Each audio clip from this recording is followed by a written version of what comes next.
We learnt in our previous episode a few basics of the Roman number system.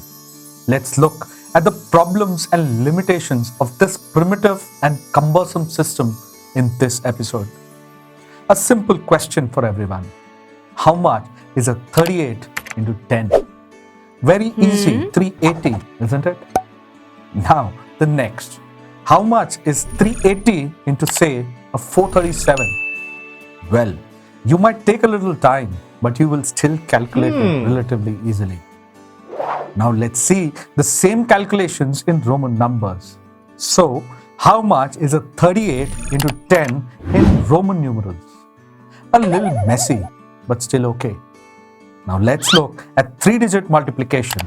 How much is, say, a 380 into 437? The first problem is to be able to write 380 and 437.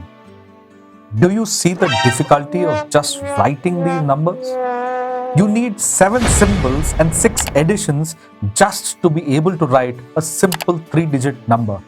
C plus C plus C plus L plus X plus X plus X just to write 380. Now please try multiplying 380 with 437 written this way.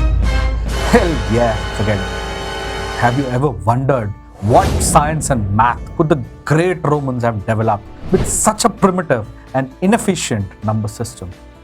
Well, perhaps not the Romans, but the Greeks surely had a highly developed system of math and science, many might say.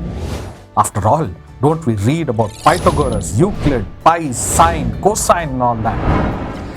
Well, we'll see the truth of Greek number system too, but in our next episode.